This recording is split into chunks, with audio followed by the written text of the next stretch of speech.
The Eastern Front of World War II was hell on earth, a landscape of unimaginable violence, suffering, and death. It was also, in one remarkable respect, unique in the history of modern warfare. It was the only front where women were not just nurses or support staff, but frontline combatants in significant numbers. Among these women, one group stands out as both the most lethal and the most mythologized. The female snipers of the Red Army. Between 1941 and 1945, approximately 2,500 women graduated from sniper training and were deployed to the front. They came from every corner of the Soviet Union, from the frozen forests of Siberia to the sun-baked plains of Ukraine. They were students, teachers, factory workers, and farm girls. They were as young as 17 and as old as their mid-30s. And they were, collectively, one of the most effective killing forces ever assembled. By conservative estimates, they accounted for over 12,000 confirmed enemy kills. Many of them became heroes of the Soviet Union. Most of them, however, returned from the war to a world that wanted to forget they had ever held a rifle. Their story is not just a tale of marksmanship. It is a story of desperation, determination, sacrifice, and the profound transformation of women's roles in the most brutal conflict in human history. The Soviet Union's decision to train female snipers was born not of enlightenment, but of necessity.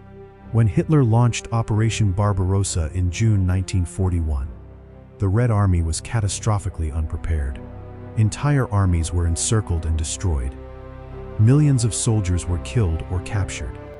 By late 1941, the Soviet High Command was scraping the bottom of its manpower barrel. In this desperate context, the idea of using women in combat became not just acceptable, but essential. The Sniper Corps was a logical place to start. Sniping required patience, precision, and a steady nerve, qualities that the Soviets recognized were not the exclusive domain of men. Moreover, women were often smaller and more agile, able to conceal themselves in positions a larger man could not. The Central Women's Sniper School was established near Moscow, and thousands of young women volunteered, eager to avenge the destruction of their homeland. The training was brutal. The women endured grueling physical conditioning, learning to crawl for miles through mud and snow, to lie motionless for hours in freezing temperatures, to control their breathing and heartbeat, until they became almost indistinguishable from the landscape. They studied ballistics, optics, and camouflage.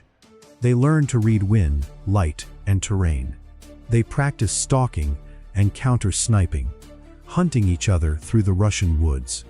The dropout rate was high, but those who graduated emerged as some of the most skilled marksmen and women in the world. They were armed primarily with the Mosin Nagant 1891 30-bolt action rifle, fitted with a 3.5x or 4x telescopic sight. It was a heavy, rugged weapon, capable of devastating accuracy in skilled hands, and in their hands, it was deadly. Their first deployments were often met with skepticism from male soldiers. Many Red Army men had never seen a woman with a rifle and resented their presence. The snipers had to prove themselves, often under fire. They did. One by one, they earned the grudging respect of their comrades. They crawled into no man's land, sometimes lying for days in the same shallow scrape, waiting for a target. They endured shelling, freezing temperatures, and the constant threat of discovery. When a sniper was captured by the Germans, there was no mercy. Orders were explicit. Female snipers were to be executed immediately, often after interrogation and torture. Every woman on the front knew that capture meant a brutal death. They fought not just for victory, but for survival. Among the thousands, certain names rose to prominence. Lyudmila Pavlichenko, with her 309 kills, became the most famous, feted in America and Britain as Lady Death. But she was far from alone. Rosa Shanina, a 19-year-old from a tiny village in northern Russia, was known as the Invisible Terror of East Prussia. She had 59 confirmed kills before she was killed in action in January 1945, shielding a wounded artillery officer. Her diary, discovered after her death, reveals a young woman grappling with the morality of killing.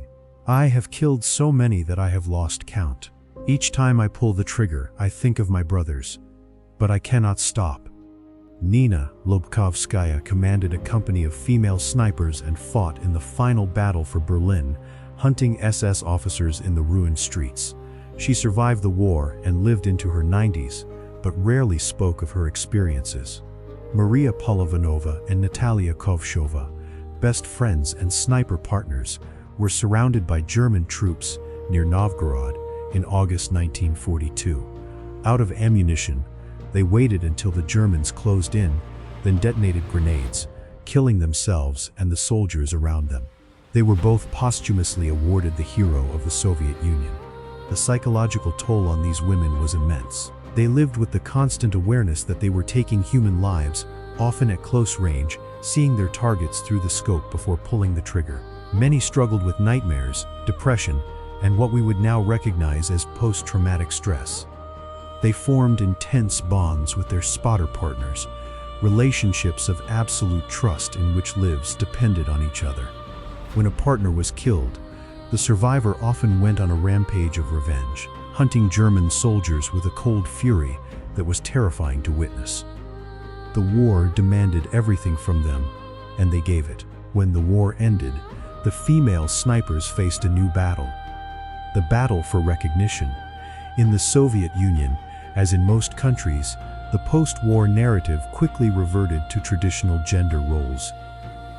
Women were expected to return to the kitchen, to motherhood, to quiet domesticity. The idea of women as warriors was uncomfortable, a reminder of a desperate time best forgotten. Many snipers found their combat records dismissed, their sacrifices minimized. They were pressured to remain silent about their experiences. Some married and raised families, never telling their children what they had done. Others struggled to reintegrate, haunted by memories that had no place in peacetime society. The official histories mentioned them briefly, if at all. The 2,500 women who had trained as snipers, the 12,000 kills they had confirmed, faded into a footnote. It was only decades later, after the fall of the Soviet Union, that their stories began to re-emerge. Historians, documentarians, and family members started to piece together the fragments. Diaries were discovered in attics. Letters were published. Aging veterans, now in their 80s and 90s, finally began to speak. The full scope of their contribution became clear. They were not anomalies, but a systematic, organized force of female combatants, unique in the annals of modern warfare. They had fought, killed, and died alongside men, and they had done so with a courage and skill that demanded recognition. The legacy of Stalin's sharpshooters is complex. They were products of a brutal totalitarian regime that sacrificed millions without hesitation. They were used as propaganda tools, their exploits inflated and romanticized by a state that needed heroes. But they were also individuals, each with her own story, her own reasons for fighting, her own traumas and triumphs. They proved that in the extreme circumstances of total war, the boundaries of gender could be shattered, if only temporarily. They showed that courage is not a male attribute, but a human one. And they left behind a question that still resonates. Why do we so quickly forget the women who fight? The 2,500 snipers of the Red Army did not ask for glory. They asked for a rifle, a target, and a chance to defend their homeland. They got all three, and in the process, they became something the world had never seen before and may never see again. An army of women, armed with precision rifles, hunting men in the ruins of the 20th century's greatest war.